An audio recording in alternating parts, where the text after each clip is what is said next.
حضرت خنسہ بنت عمرو عرسی العرب کے بارے میں تذکرہ کرنے جا رہے ہیں ہم لوگ۔ سیدنا حضرت عمر فاروق کے عہد خلافت میں جنگ قادسیہ کا شمار عرب کی سرزمین پر لڑی جانے والی نہایت خونریز اور فیصلہ کن جنگوں میں ہوتا ہے۔ اس لڑائی میں سلطنت ایران نے اپنے 2 لاکھ آزمودہ کار جنگجو اور 300 جنگی ہاتھی مسلمانوں کے مقابل کھڑے کیے۔ دوسری طرف مجاہدین اسلام کی کل تعداد صرف 30 اور 40 ہزار کے درمیان تھی۔ ان میں سے بعض مجاہدین کے ساتھ ان کے اہل و عیال بھی جہاد میں حصہ لینے کے لیے قادسیہ آئے تھے۔ اس موقع پر ایک ضعیف العمر خاتون بھی جذبہ جہاد سے سرشار اپنے 4 نوجوان فرزندوں کے ساتھ میدان جنگ میں موجود تھیں۔ شب کے ابتدائی حصے میں جب ہر مجاہد آنے والی صبح کے ہولناک منظر پر غور کر رہا تھا تو خاتون نے 4 فرزندوں کو اپنے پاس بلایا اور ان سے یوں خطاب کیا: میرے بچوں، تم اپنی خوشی سے اسلام لائے اور اپنی خوشی سے تم نے ہجرت کی۔ اس ذات لا یزال کی قسم جس کے سوا کوئی معبود نہیں ہے، جس طرح تم ایک ماں کے پیٹ سے پیدا ہوئے اسی طرح تم ایک باپ کی اولاد ہو۔ میں نے نہ تمہارے باپ سے خیانت کی اور نہ تمہارے ماموں کو ذلیل و رسوا کیا۔ تمہارا نسب بے عیب ہے اور تمہارا حسب بے داغ۔ خوب سمجھ لو کہ جہاد فی سبیل اللہ سے بڑھ کر کوئی کار ثواب نہیں۔ آخرت کی دائمی زندگی دنیا کی فانی زندگی سے کہیں بہتر ہے۔ اللہ تعالیٰ کا ارشاد ہے: اے مسلمانوں، صبر سے کام لو اور ثابت قدم رہو اور آپس میں مل کر رہو۔ اللہ تعالیٰ سے ڈرو تاکہ مراد کو پہنچو۔ کل اللہ نے چاہا اور تم خیریت سے صبح کرو تو تجربہ کاری کے ساتھ اور خدا کی نصرت کی دعا مانگتے ہوئے دشمن پر ٹوٹ پڑنا، اور جب تم دیکھو کہ لڑائی کا تنور خوب گرم ہو گیا اور اس کے شعلے بھڑکنے لگے تو تم خاص آتش دان جنگ میں گھس پڑنا اور راہ حق میں دیوانہ وار تلوار چلانا، ہو سکے تو دشمن کے سپہ سالار پر ٹوٹ پڑنا۔ اگر کامیاب رہے تو بہتر، اور اگر شہادت نصیب ہوئی تو یہ اس سے بھی بہتر ہے کہ آخرت کی فضیلت کے مستحق ہو گئے۔ چاروں نونہال نے یک زبان ہو کر کہا: اے مادر محترم، انشاءاللہ ہم آپ کی توقعات پر پورے اتریں گے اور آپ ہمیں ثابت قدم پائیں گی۔ صبح جب معرکہ کارزار گرم ہوا تو ان خاتون کے چاروں فرزند اپنے گھوڑوں کی باگیں اٹھائے جزیہ اشعار پڑھتے ہوئے ایک ساتھ میدان جنگ میں کود پڑے۔ وہ زر خاتون جن کے چہرے پر عجیب قسم کا جلال تھا، اپنے فرزندوں کو میدان رزم میں بھیج کر بارگاہ الہی میں یوں عرض پیرا ہوئیں: الہی، میری متاع عزیز یہی کچھ تھی، اب تیرے سپرد ہے۔ اپنی ماں کی تقریر سن کر نوجوانوں کے دلوں میں رات ہی سے شوق شہادت کے شعلے بھڑک رہے تھے۔ اب جو لڑائی کا موقع ملا تو ایسی وارفتگی سے لڑے کہ شجاعت بھی آفرین پکار اٹھی۔ جس طرح جھک پڑتے تھے غنیم کے پرے ہو جاتے تھے۔ آخر دشمن کے سینکڑوں جنگجوؤں نے انہیں اپنے نرغے میں لے لیا۔ اس حالت میں بھی یہ فروش مطلق ہراساں نہ ہوئے اور دشمن کے 20 سپاہیوں کو خاک خون میں لوٹا کر خود بھی رتبہ شہادت پر فائز ہو گئے۔ جب ان خاتون نے اپنے بچوں کی شہادت کی خبر سنی تو نالہ فریاد کرنے کے بجائے بارگاہ رب العزت میں سجدہ ریز ہو گئیں اور ان کی زبان پر بے ساختہ یہ الفاظ جاری ہو گئے: اس اللہ کا شکر ہے جس نے مجھے اپنے فرزندوں کے قتل سے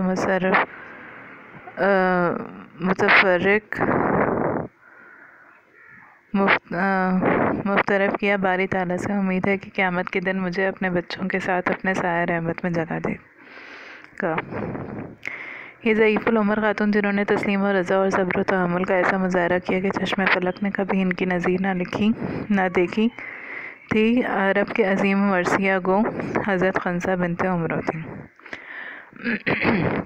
حضرت خنسہ الخنساء کا شمار عظیم المرتبہ صحابیات میں ہوتا ہے۔ ان کا تعلق نجد کے قبیلے بنو سلیم سے تھا جو بنو قیس بن اعلان کی ایک شاخ تھا۔ یہ قبیلہ اپنی شرافت نفس، جود و سخا اور شجاعت و ہمت کی بنا پر قبائل عرب میں امتیازی حیثیت کا حامل تھا، یہاں تک کہ ایک موقع پر خود رحمت عالم صلی اللہ علیہ وسلم نے اس قبیلے کی تعریف ان الفاظ میں فرمائی: بلا شبہ ہر قوم کی ایک پناہ گاہ ہوتی ہے اور عرب کی پناہ گاہ قیس بن اعلان ہے۔ حضرت خنسہ کا اصل نام تمازر تھا۔ سلسلہ نسب یہ ہے: تمازر بنت عمرو بنت حارث بنت شرید بنت ربا بن تکیمہ تفتہ بن عطیہ اسیتہ بن غفا بن امرہ القیس بن بیشہ بن سلیم بن منصور بن اکرمہ بن خصفہ بن قیس بن اعلان بن مضر۔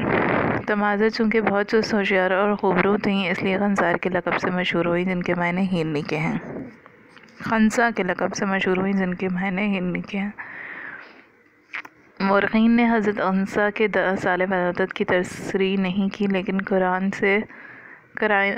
سے معلوم ہوتا ہے کہ وہ ہجرت نبوی سے تقریباً 50 برس پہلے پیدا ہوئیں۔ ان کے والد عمرو بن سلیم کا رئیس تھا اور اپنی وجاہت اور ثروت کی بنا پر بڑے اثر و رسوخ کا مالک تھا۔ اس نے اپنی اولاد خنسا اور ان کے بھائیوں معاویہ اور صغر کی پرورش بڑے ناز و نام سے کی، یہاں تک کہ وہ بڑے ہو کر اعلیٰ خصائل کے مالک ہوئے۔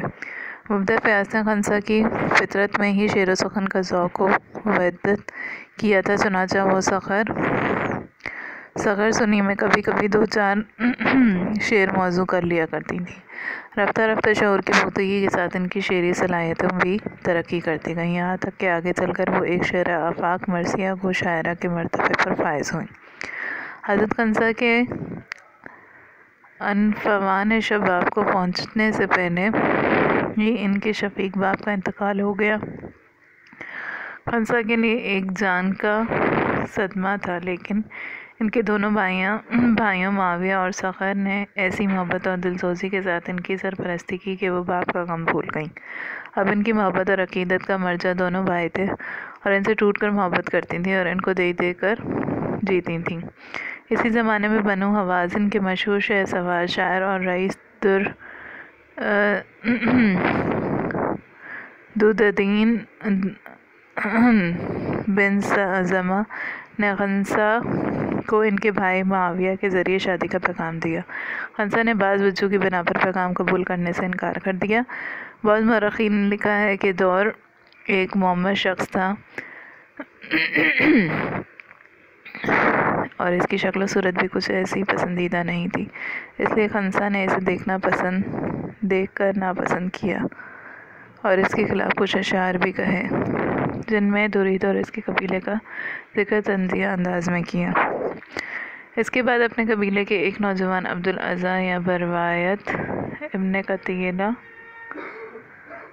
یا رواحہ بن عبدالاعلیٰ سے شادی کی۔ اس سے حضرت خنسا کا ایک بیٹا ابو شجرہ عبداللہ پیدا ہوا۔ عبدالاعلیٰ نے جلدی وفات پائی۔ اس کے بعد خنسا نے بنو سلیم ہی کے ایک دوسرے شخص برداس بن ابی عامر سے نکاح کر لیا۔ ان سے ان کے 3 بیٹے عمرو، زید